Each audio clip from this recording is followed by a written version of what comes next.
So today I'm going to teach you how to make a Chevron Friendship Bracelet.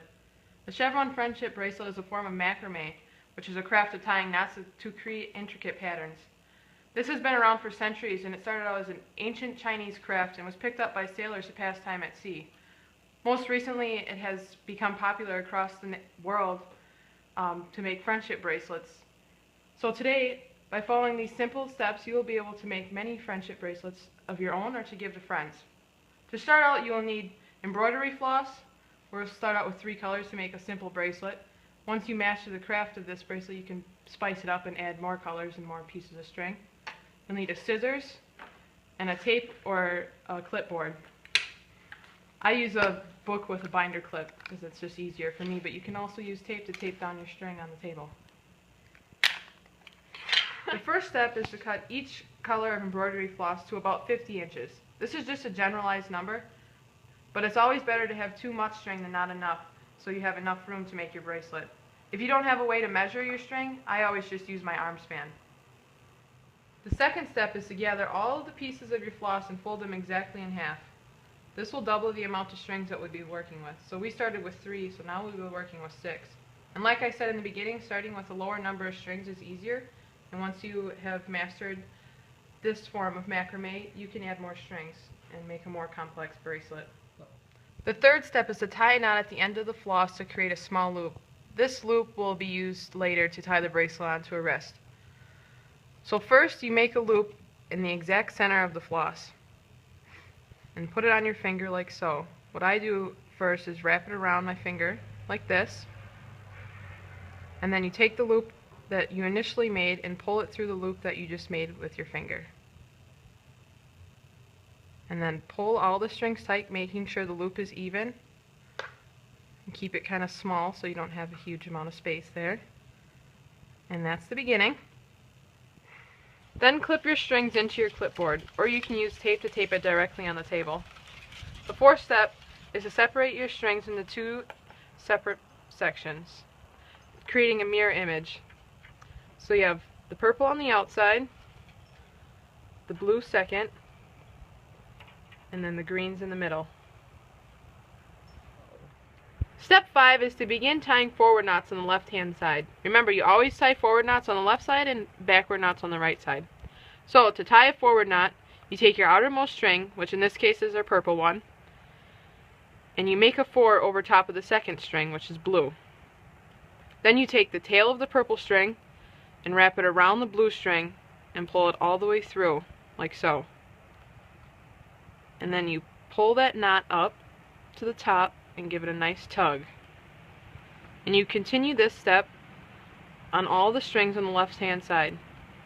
Do it twice for each string. Remember that you always have to do 2 knots on each string. So now I'm going to do 2 knots on the green string as well.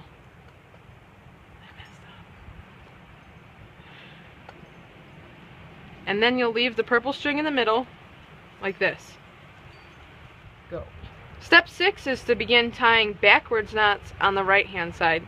To do this, you take the outermost string to the right, and you create a backwards 4. This is almost exactly the same as the forward knot. So you created the backwards 4 over the second string, which is blue, and you take the tail of the purple string and wrap it all the way around the blue one, through the 4, and you pull it up to the top and giving it a nice tug.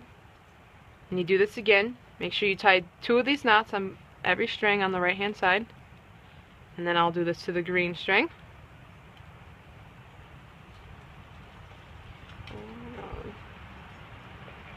And there's 1, and that's 2. And then you'll take the purple string from the other side and tie 2 backwards knots on that one as well, just to connect the 2 sides.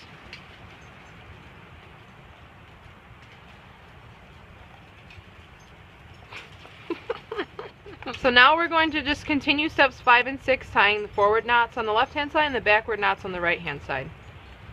Again, create a 4 with your outermost string, which is blue this time, and wrap it around the second string, which is green, and pull it up to the top.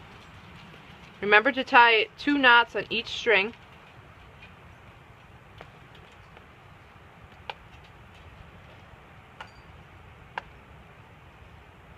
And now you just leave this blue string in the middle, and you take the outermost string on the right and tie a backwards knot, which is just the reverse of a forwards knot, creating a reverse 4, wrapping the string around. Remember to tie 2 knots on each string as well.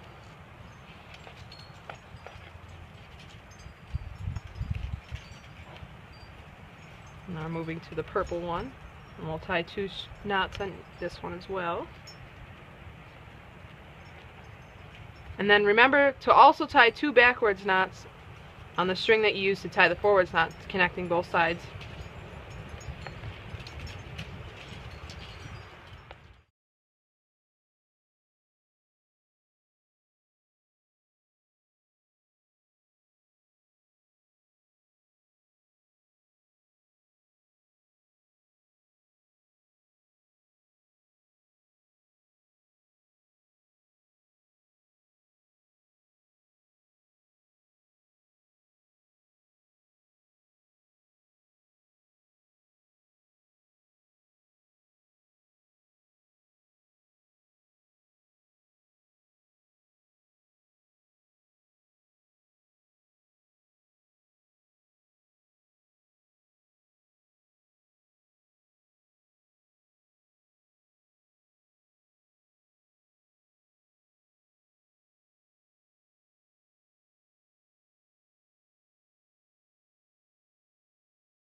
So now that you have continued steps 5 and 6 to create a bracelet the appropriate length, you can see the chevron pattern. It's V's all the way up and down the bracelet. Now your next step is to tie it onto a wrist. To tie a bracelet on, we're just going to use the simple knot that you use to tie your shoes called the starting knot. So wrap the bracelet around the person's wrist and put one section of the string through the loop. And then you take the other section of the string and you cross them over to make an X, like so. And then you wrap one section of the string around and pull it tight, like so, like you're tying your shoes. And you just do this twice. And you pull that one tight. And then there you have it. Your bracelet's tied on, and you just cut your strings off. When you're tying your bracelet on, this is where it's nice to have a little extra string so you have room to tie your bracelet on. And there you are. Now you've made your first Chevron Friendship Bracelet. Good luck in the future making friendship bracelets. Keep knotting.